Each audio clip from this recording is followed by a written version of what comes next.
often have you felt restricted to spiritual practices that often seem outdated and of little relevance in today's world?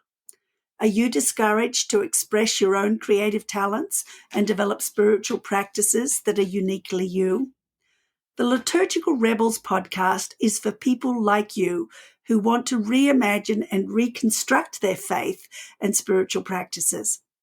It's for those who want to reshape belief and journey closer to God's wholeness with peace, justice, and flourishing, not just for themselves, but for the earth and all its inhabitants.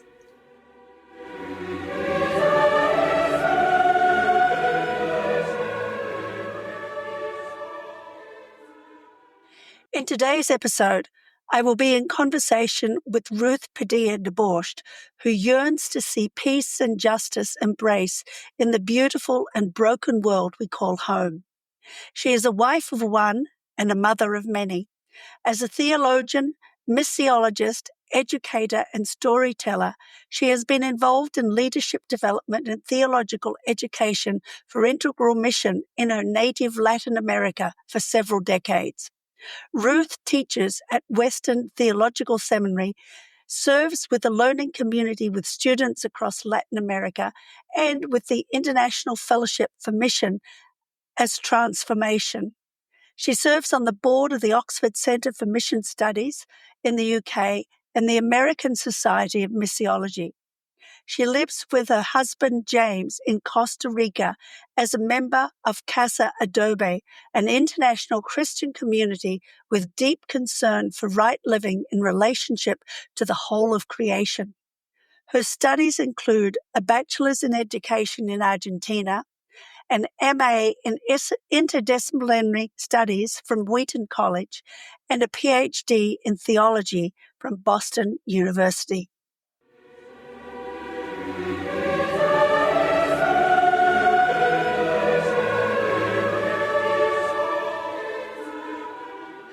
Ruth, what a delight it is to have you on my podcast, The Liturgical Rebels. I was trying to think when we first met, and I think it was at the Overseas Ministries Study Centre a number of years ago in Connecticut. And I remember us having a good chat, and just always since then have really enjoyed it when I've had the opportunity to chat again, and usually to hear you speak and be stretched by the things that you say, because you bring a wonderful perspective to the many different issues that we're grappling with in the world today. So I'm hoping that we can get into some of those things. And like you, I yearn to see peace and justice embraced in our beautiful and broken world. And you grew up in Latin America. You now live in Costa Rica. You've worked all over the world, particularly the Western world, though I understand you've just come back from Albania. So tell us a little bit about your history and where your vision for peace and justice and your passion for this came from. Mm-hmm. Well, thanks. First off, thanks for having me, Christine. It's wonderful. I've admired your work and really appreciate joining you today. Thank you.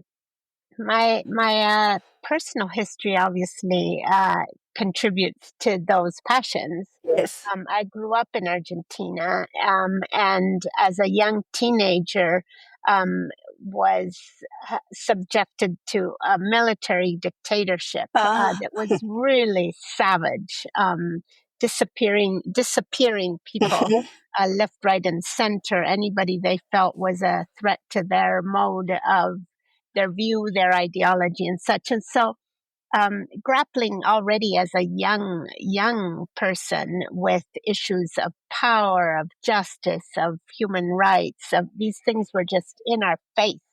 And so that definitely got me on a trajectory of asking questions, and consistently seeking to ask, to what extent and in what manner did our Christian commitments, our understanding of God's reign, of God's justice, how did that impact the way we live in the world and the things we seek.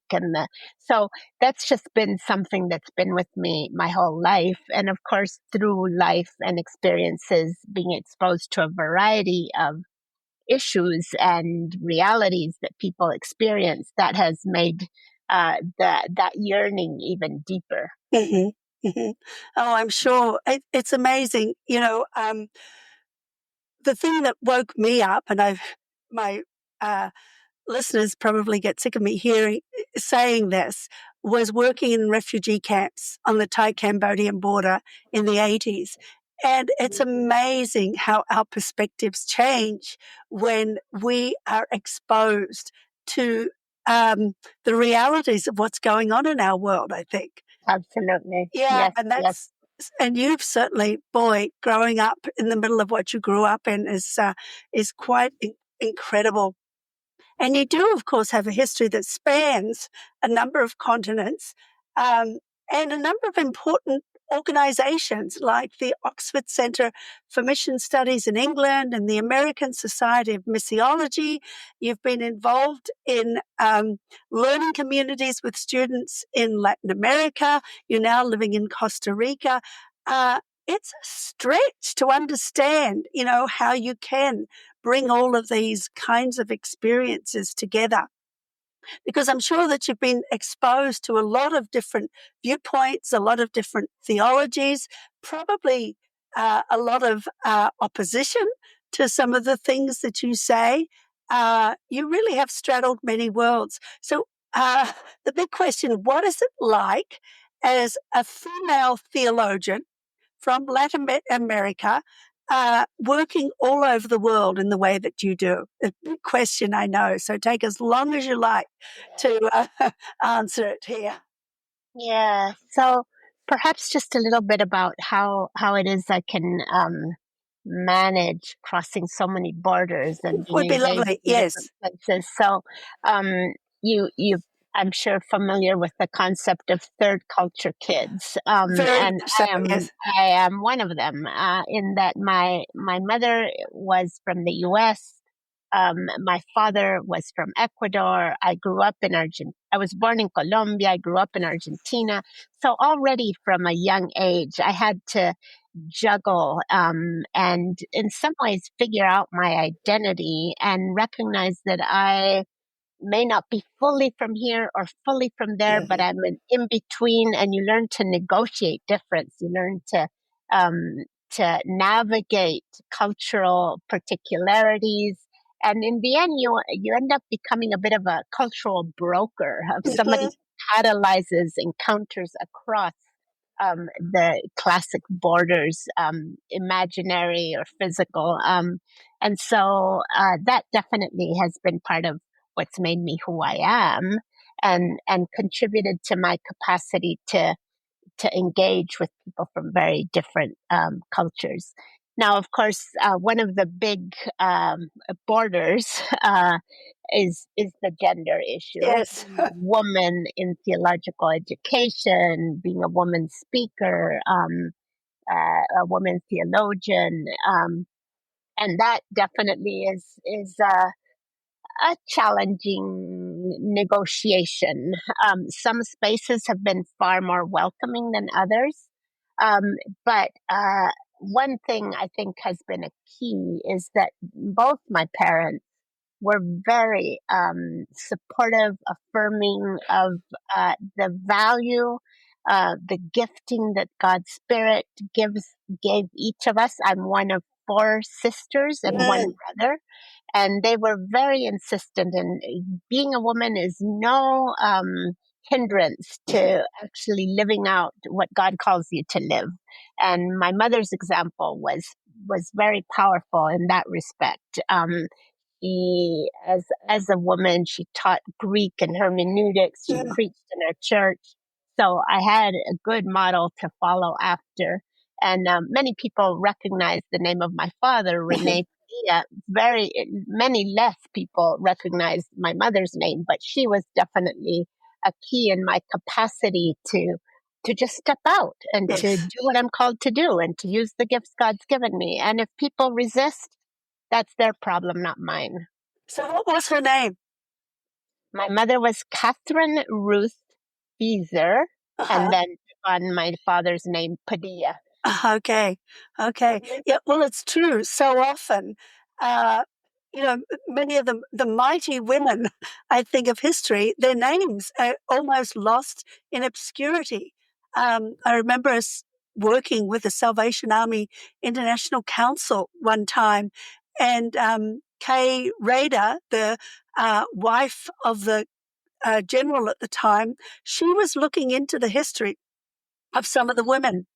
And she said she could not even find their names often because whenever they got married, they were Mrs. Andrew so and so rather than their own name. And I think that's happened to women, everywhere. Yeah. All too often. Yeah. Yeah, it really has. But how does it interplay with, the work that you're doing at the moment, which you feel what in some ways, I suppose I'm asking, what does being a woman bring to what you do? And how do you break down some of the barriers you've had to break down? Yeah, so I think it's obvious we bring who we are, and without necessarily essentializing or stereotyping what it means to be a woman. There are all kinds of modes of being a woman, but for me, there's a level of sensitivity to relationships, to power issues, that's just kind of finely tuned as a woman. Just being able to say what's happening here, really. What is determining these role relations or these power relations and such. And so there's a kind of a seventh radar to those issues that obviously then impacts the way I approach things. But at the same time, I feel like I experience it as my being a woman as just another of the gifts that God has granted me, um, along with others. I love. Uh, I have a narrative bent in just. I mean, I love literature, and I studied linguistics, and um, I'm an educator, and so all these gifts that are not something I have created. They are actually very much just expressions of God's grace to be put to the service of God's purposes in the world.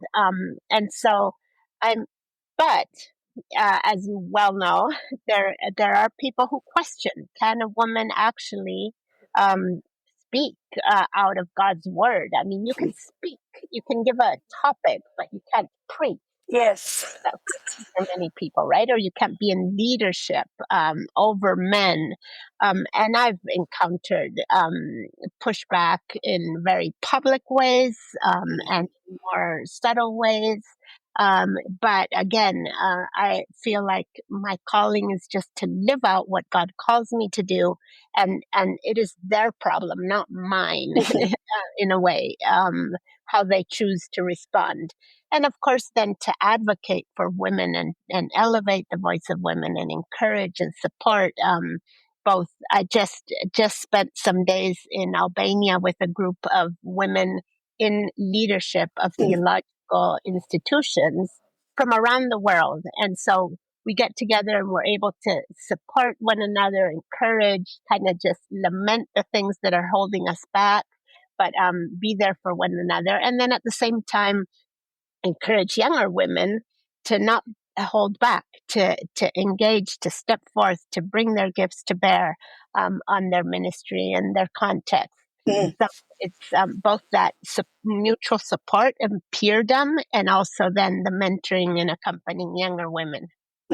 Wonderful. I wish I'd had that kind of mentorship when I was younger. I mean, I've been told things like it's not right for a woman to earn more money than a man, which was during the brief time I was in family practice in New Zealand, or, you think more like a man than a woman, something wrong with you. Whatever that means. Exactly, yeah. And all of these kinds of things. I've been pretended that I wasn't in leadership for years, in a situation where the uh, person who was called in leadership was actually half a world away from the ministry thing that I was running. And so I know, all of these things, and what a challenge it is still for women, unfortunately, in many parts of the world to, kind of acknowledge the gifts that God has given them. Interestingly, I was reading one of Richard Rohr's books this morning. It's a Jesus Alternative Plan, the Sermon on the Mount, and he talks about, one of the things I read this morning, he was saying was how differently would our world look if we had recognized early on and affirmed the feminine side of God. And the birth narratives that run through the Bible that show that side of God. It was very, profound statement coming from an older white male, to hear. And yet we need those kinds of people that are willing to, kind of question. And we do need male support to Absolutely. Yeah. help in all of this, Mhm. What is the greatest joy in the work that you do, would you say? Perhaps kind of connecting with this very tune Mm. is the music of women that are bringing their gifts into the commons, into the common space, watching them grow and develop, and show their gifts, and be supportive beyond the traditional roles that maybe they've been allowed to perform. That's a big joy. For me also, I mean, I live as part of an intentional Christian community here in Costa Rica called Casa Adobe, Adobe House. And just watching what God is doing through a community that is not some incredible model. We don't cast ourselves as the model of life together, but actually more as an experiment, as a testing ground, as a searching community, Mm. trying to find what does it really look like to live out the gospel in the midst of the tugs and pulls of our crazy world. And so a joy is to see how that experiment is encouraging and provocative and nourishing to others, and helps people that maybe otherwise would be out of the church to actually um, continue in their faith walk because they want to follow Jesus, they want to live into God's purposes, but they don't necessarily find a hospitable place in the traditional church. Mm. And so being able to nourish their faith and watch them grow. So I guess I mean, I'm at the stage in life where I'm watching a lot of younger people coming up, right? And that is just so encouraging. Mm. Along the way. Tell us a little more about the community and community life. Mm-hmm. Yeah, so we are an intentional Christian community. Although sometimes people would even internally would say maybe we're just an accidental community, in that we didn't have some big master plan. 5 years from now, we're going to do this or that. It was been more of an organic development. Um, but we share life. At this point, I think we're 14 people sharing our life together. We begin our days with morning prayer. We end our days with a community dinner that we cook for one another on a rotation schedule that we set once a week. We determine who can do what and such. And we're very committed to just really seeking to live well in relation to the whole of creation. So in addition to our internal relations, we're seeking to be good neighbors in our broader community. So we engage with the neighbors in tutoring and after school programs and such for the children in this kind of underprivileged community. But then we've also grown to recognize the river as our neighbor. There's a river that goes Lovely. by a kilometer away from our home. And so caring for the river and cleaning up and trying to turn our neighborhood that turn their face back to the river that used to be part of their life and then just got discarded and polluted and the trash got dumped down the hill. Um, so all of these just and big garden and recycling gray waters and solar panels and just really trying to experiment with what it looks like to live um, in a right relations with humans and non-humans as a way of honoring creator. Mm, So that's beautiful. experiment. And But it becomes a place of accompaniment and discipleship of younger people as we go. we live in a small intentional community too. We don't do as many things as you. We just have one community meal once a week and we garden together once a month. And we do grow probably 40-50% of um, our produce here on a fairly large urban lot. We put on solar panels a few years ago. And actually, the next thing we're working on, in fact, I've got a consult on Monday with a group to do what's called a rain-wise garden, which is basically instead of all the effluent from, the runoff from the garden going into the gutters and, out like that and causing flooding or whatever. It's a garden that's designed to help put the water back down into the water table.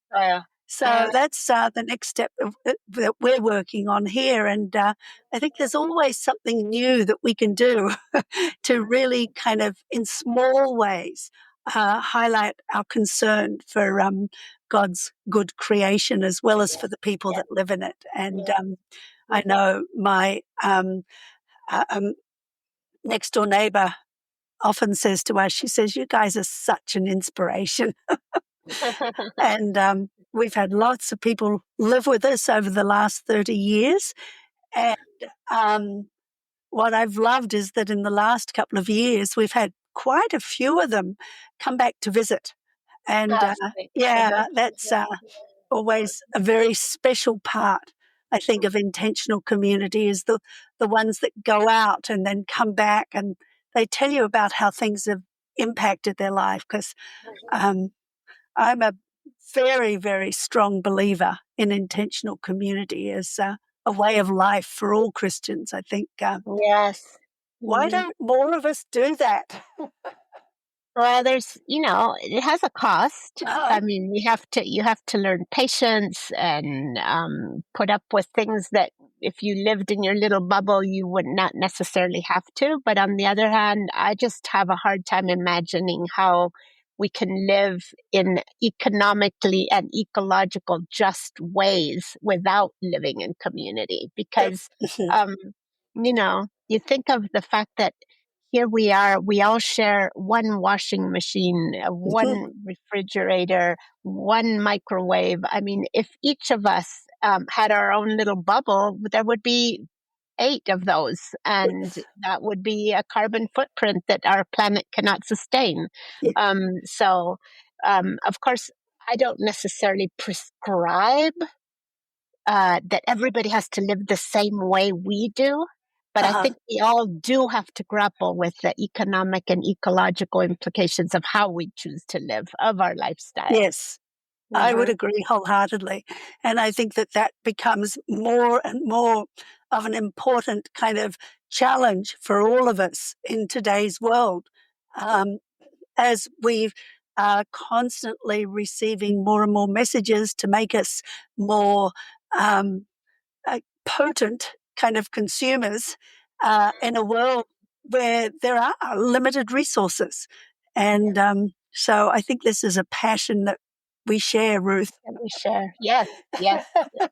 And we could probably talk about this for the next hour because it's so important as Christians, to face this as one of the important dimensions that the church should be concerned about, I And think. to me, the thing is, it's not just, oh, it's an optional little side thing. It's actually the soil out of which I personally grow as a follower of Jesus, and out of which I have, in a certain way, a certain I have a grounding for what I do theologically. It's part of my theological work. Yes. It's not separate silos. I could not be speaking with you or doing a conference here or there or teaching without this kind of embodied commitment that affects my lifestyle. And so it is a cycle of from my lifestyle into my reflection and my teaching and speaking. And I think I would not be able to do that public side if I didn't have this kind of embodied commitment. Mhm. I Mhm. love that. Yeah. No, I would agree wholeheartedly. And, part of what's interesting to me, as a physician, I'm always kind of reading stuff and the growing recognition that our interactions with nature are good for our physical, spiritual, and emotional health.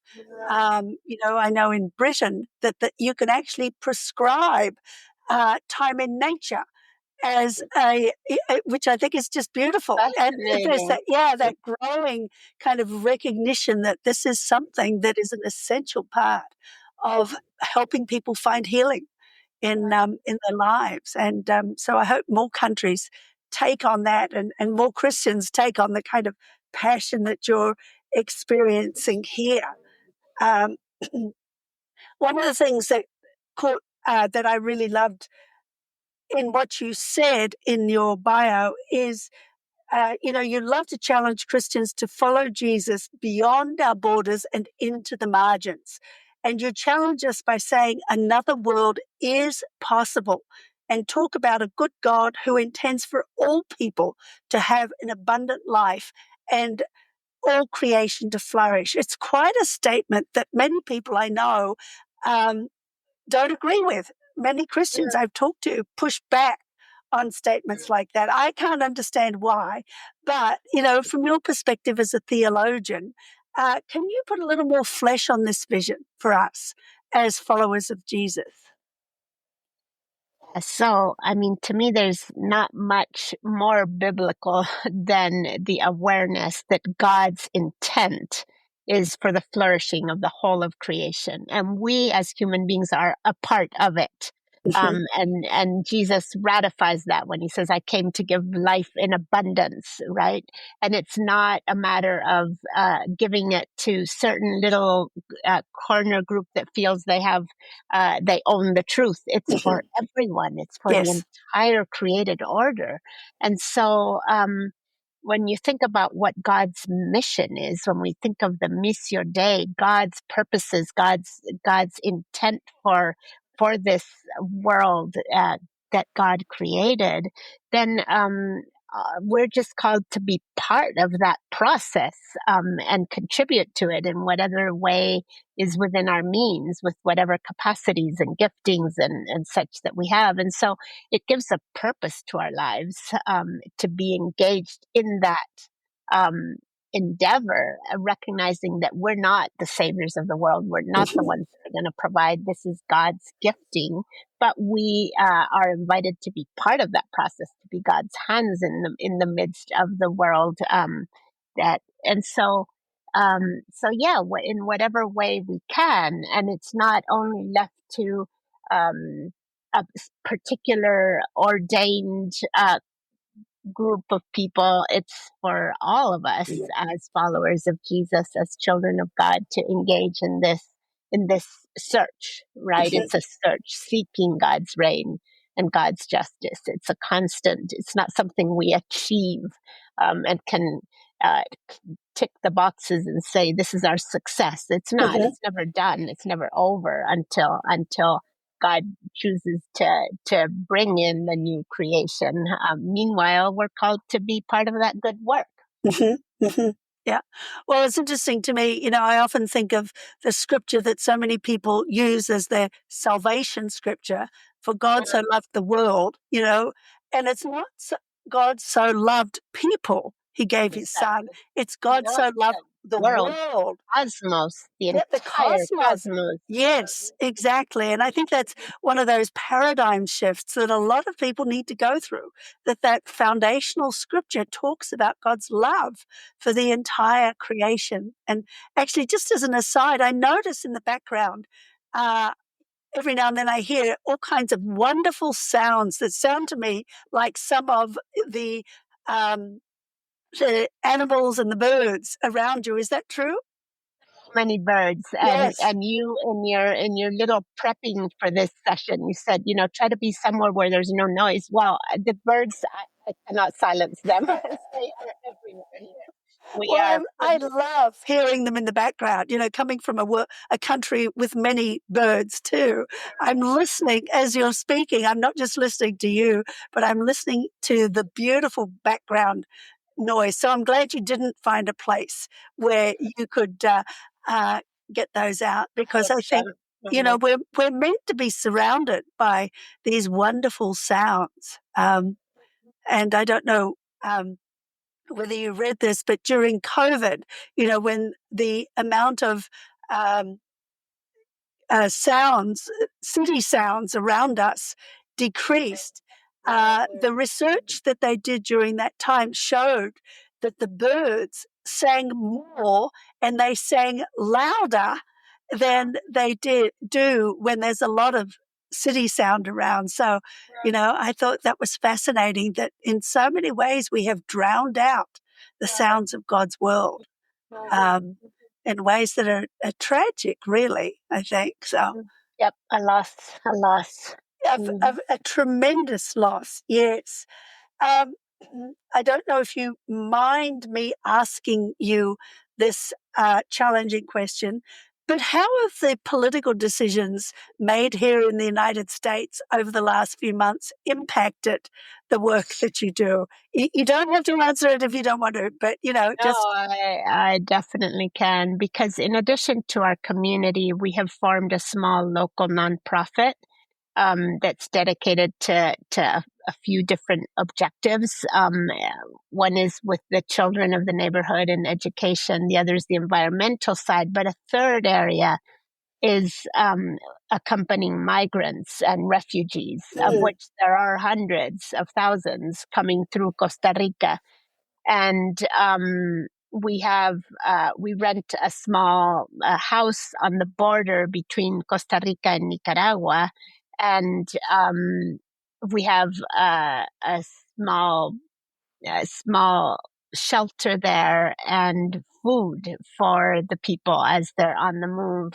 And many of these people have been forced to move by extreme violence, by government oppression, by lack of sustenance because of climate change. So there are all kinds of reasons why, but there are so many people. There have been many, many people coming through. And we had an agreement with UNICEF because many of these people are actually children. mhm, And UNICEF was going to grant us, we had the agreement and it started out to be able to fund the shelter personnel for caring for the people and cleaning and feeding and all of this. And the Trump cuts of foreign aid made UNICEF from 1 hour to the next, not even a day to the next, mm. say, you got to cut everything. Wow. There's no more money. Get the people out of the shelter. I mean, get the people out of the Yeah. shelter. Children, pregnant women with a high risk pregnancy. We can't kick them out of the Yeah. shelter. We obviously did what we could, but we cannot sustain the shelter without some funding. Yes.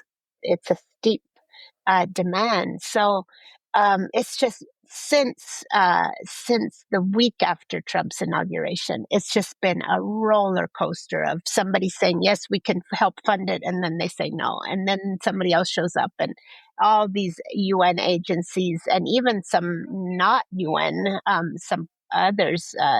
The Adventist Church, the others, Jewish outfit also, and just it's been up and down, and just the vagaries of it. And they're people, Mhm. Now Yes. there are even people, many people coming back south because they've been rejected, Mm. because of the change of policies, and they had citations ready, and then Trump canceled them all. So it's been chaotic, absolutely chaotic, and it's stolen our sleep. And Mhm. yeah, the impact has been enormous. And then we've had the local government trying to bow to keep the Yes. president of the U.S. happy, so they're accepting deportees, an airplane full of people from Asia, uh, Uzbeks and Pakistani and Afghanis that don't even know Spanish, and they're Mhm. end up here in a detention center. Their rights totally ignored. It is absolutely chaotic. Oh, and horrific. Really quite horrific, I think. At church uh, this weekend, we were talking about the Trail of Tears here in the US with the Indigenous people, and some of what's happening at the moment reminds me of that Trail of Tears. People, Many tears and people dying and everything like that. And partly, I think, because we, as followers of Jesus, have not taken seriously the fact that every person in this world is made in the image of God, and that in every single person there is a spark of the divine image, and you'd think if we love God, that alone says we should love these people who have been marginalized and are increasingly marginalized. Um, yeah. it's, Well, and the issue is, it's just become politicized, as if people people don't matter if you have a certain political view, and yes. so that in trumps every other thing. And that is where we just seriously have to reckon with the calls of the gospel and of the whole of Scripture.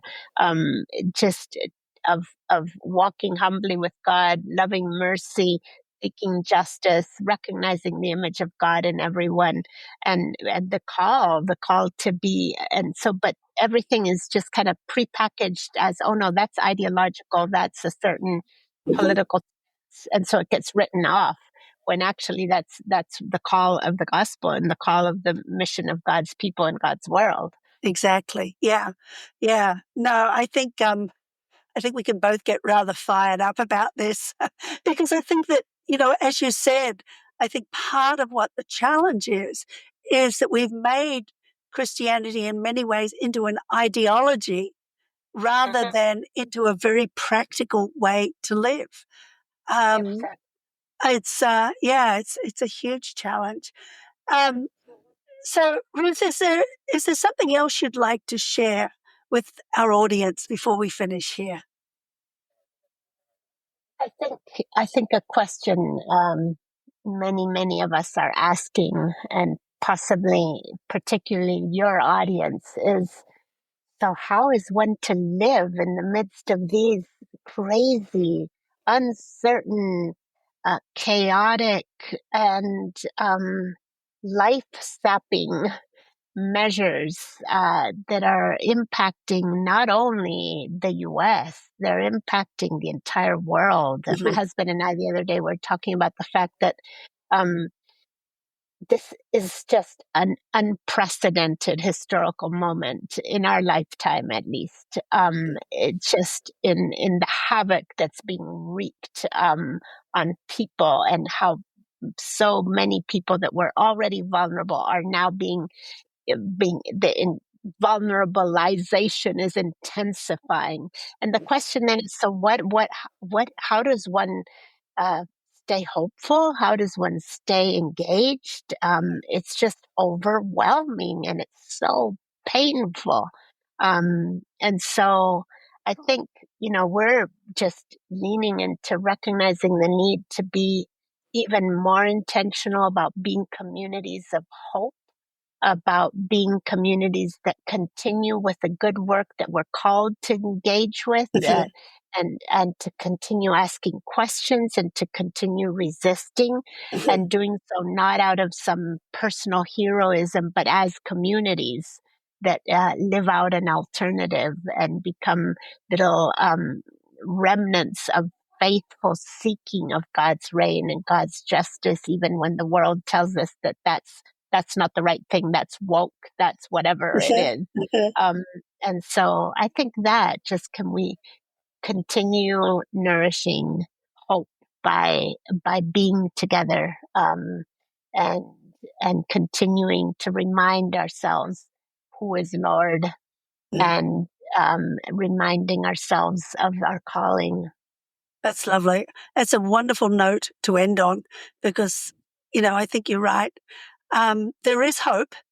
Sometimes it's hidden, but we need to grab hold of it and make sure that others are able to grab hold of it too. So thank you, Ruth. This has been inspirational. Thank you. Thank you for joining us. Thank you. In this stimulating conversation, Ruth and I discussed the intersection of theology, gender, and social justice.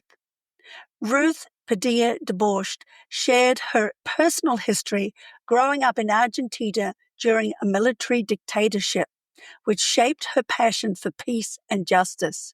We then explored the challenges faced by women in theology, the importance of community living, and the role of environmental stewardship.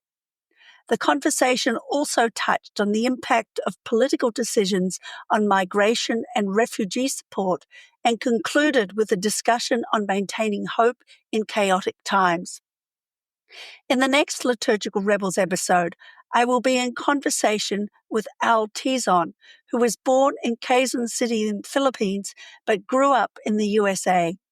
Shortly after coming to faith, Al returned to the Philippines with his family as missionaries for 10 years. Al Tizon is currently lead pastor of Grace Fellowship Community Church in San Francisco, California, and affiliate professor of missional and global leadership at North Park Theological Seminary in Chicago, Illinois. Al has engaged in community development, church leadership, advocacy, and urban ministry in the United States and the Philippines.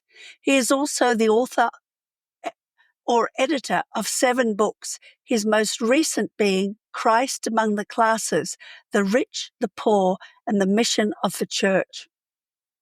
Al received his BA in Religious Studies and his MA in Church Leadership Studies from Vanguard University of Southern California. He received his PhD in missiology from the Graduate Theological Union in Berkeley, California. He is an ordained minister of the Evangelical Covenant Church. This is an episode that I'm sure you won't want to miss, both provoking and challenging. I am Christine Sine, the author of Celtic Advent Following an Unfamiliar Path and The Gift of Wonder. My other books include Digging Deeper, The Art of Contemplative Gardening, and To Garden with God. I also write regularly on Substack.